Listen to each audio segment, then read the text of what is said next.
Hello Yogi Clan, welcome back to Yogi Cycle Service. I thank you for joining me on this adventure as Steve and I make our annual pilgrimage up to Washington, D.C. We go up there every year. We've been going, for the past 16 years, since 2004, up to D.C. And really our main goal used to be to attend Rolling Thunder. Well, 2019, last year, was the last year for Rolling Thunder. So this year we decided to do something a little different. We made plans to go to Rehoboth Beach in Delaware and Ocean City, Maryland, and have a beach weekend. But unfortunately, the pandemic had other plans and that got kiboshed, so we just wound up hanging out for the weekend up in the DC area and did some really cool things like going to battlefields, which you'll see here shortly, and also hanging out on a sailboat. So despite going through a pandemic, it was still a really good weekend. As you can see, the weather was just absolutely beautiful. You know, leading up to this trip, it was raining 4 or 5 days in a row, but we hit a perfect window of weather and didn't really get wet at all on the way up or on the way back. So it was really an awesome weekend. We did take our time going up there, taking back roads, staying off the highways. We went up 29, up through Danville, Virginia, up through Lynchburg, and eventually up to Fairfax before we cut over on 50, heading around the beltway of DC on our way over to Annapolis, Maryland, where we stayed for the weekend. The trip was awesome. We had a really good time and saw some really good things. So I thank you for joining us on this little pilgrimage as we head up to see our buddy Sean in Annapolis, Maryland. Here we are on the beltway going around the city.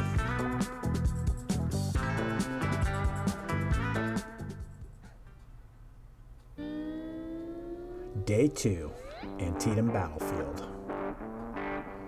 What an amazing experience that was. If you've been on this channel for any minute and watched any of my videos, you know I'm kind of a history nut. And one of my favorite parts of American history really is the Civil War. So we said, hey, what's cool that we can see?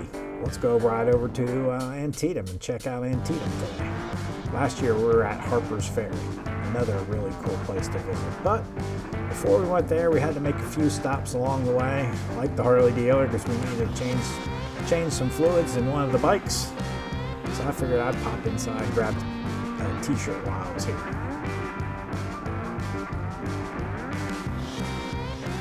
After a quick stop, we're back on our way again. Antietam, from Annapolis to Antietam, is probably about a 2-hour ride. And again, man, just beautiful weather on the way out there. And thankfully, not very much highway riding. What's up, Sean? Weather was awesome. It was about 80 degrees. And just a really beautiful day. We're getting close now. I think this is right outside Antietam. Up here on the right are some of the battlefields. On the left are some of the battlefields. We're in town now. Getting ready to head to the visitor center, but unfortunately, because of the pandemic, the visitor center was closed, but the park grounds itself were open.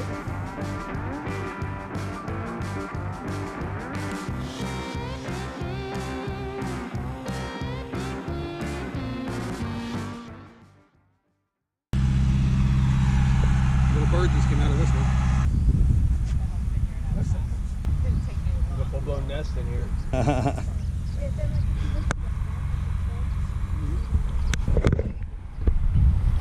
Little bird made a home in the cannon. Yeah, it startled me when it came out.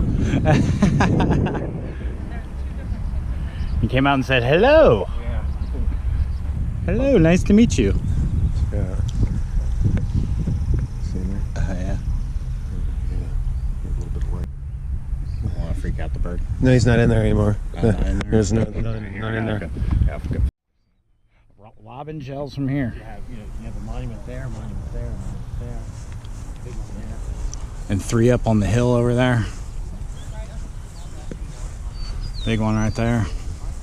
So maybe a lot of the troops are up here and the cannons and stuff are behind us. Huh. 1962. Dedicated 1962 on the 100-year anniversary. Oh, really? by state of New York to the Civil War Commission, Centennial Commission. State of New York in commemoration of the services of its officers and soldiers in the Battle of Antietam, September 17th, 1862. Is that all those who died from New York? I don't know if it's all of them, but Wounded. Killed or mortally wounded New York officers. Just the officers. yeah. Oh, yeah. Goodness. Yeah, it is just that. That's probably about 50. 50 officers. 69th Infantry, 66th Infantry, 63rd, 7th. Huh. Wow, I wonder if this is all the New York commands? The commanders of the cavalry, the artillery, the engineers. Wow.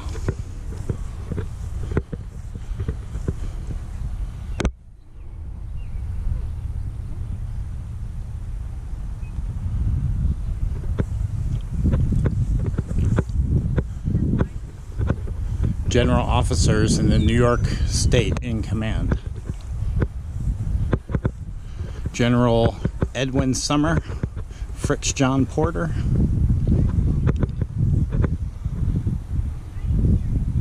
"67 regiments of infantry, 5 regiments of cavalry, 14 batteries of artillery, and 2 regiments of engineers. 65 officers, 624 enlisted men killed or mortally wounded. 110 officers and 2,687 enlisted men wounded. 2 officers and 277 men captured or missing, making a total of 3,765. Just for New York. Just from New York. Now you had all the other states present, you know, Maryland, Virginia, Pennsylvania, you know, all West Virginia. Just a little knoll right here, man. No wonder they were here. Yeah. So they would have been shooting that way. I'm guessing, dude. Probably that way. There's monuments over there, and that appears to be range, you know? Yes. Like, dude, you're not lobbing cannons more than that, probably. And they're shooting this way from here to probably over to that monument. There's probably a front right along here. So you guys seems like we have a row of stuff over there too. Yeah, that's what I'm saying. That's the opposite side. Where they were hanging out. That's probably Confederate monuments. Yeah. That's Yeah, where we'll monuments. find. That's where we'll find North Carolina's Looks over like there. monuments up there on the left of where the road is, as Yeah. well as over there. So they probably, their front was there. Yeah, we'll probably find North Carolina over there. Because they fought in Gettysburg and then came back down this way afterwards, I think, right? No, this was first. This was on the way to Gettysburg. That's right. This one was a few days before that, I think. This plus Gettysburg was a Slaughter. The Emancipation Proclamation was delivered here. Was it? Yep. The Battle of Antietam, also known as the Battle of Sharpsburg, was a battle fought on September 17, 1862 between Confederate General Robert E. Lee's Army of Northern Virginia and Union General George B. McClellan's Army of the Potomac near Sharpsburg, Maryland, and Antietam Creek. It was the first field army engagement of the American Civil War to take place on Union soil.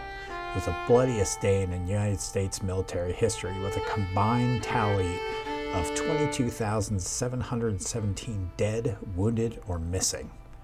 After pursuing General Robert E. Lee into Maryland, Major General George McClellan of the U.S. Army launched his attacks against Lee's army in defensive positions behind Antietam Creek.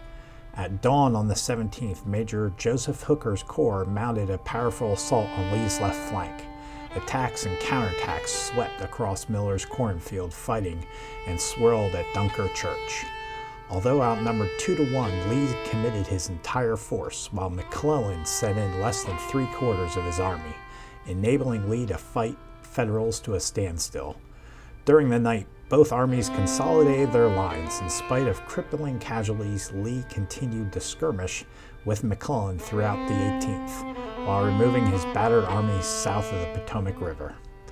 So McClellan had halted Lee's invasion of Maryland, but Lee was able to withdraw his army back to Virginia without interference from McClellan.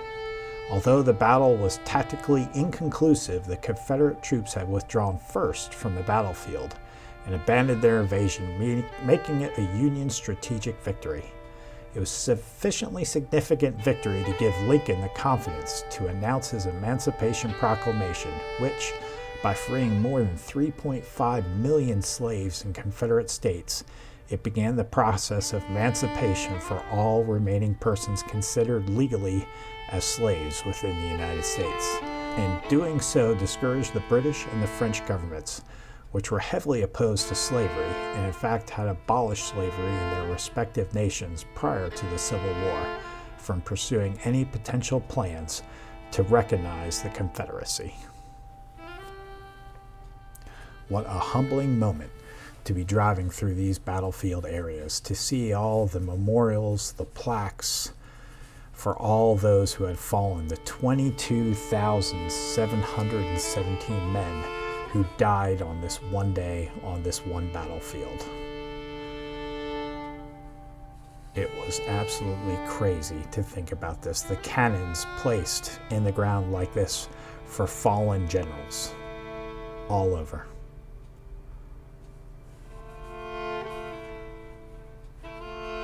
It's humbling to see some of the pictures from the past, the devastation and the destruction of the hand-to-hand brutal combat of the American Civil War.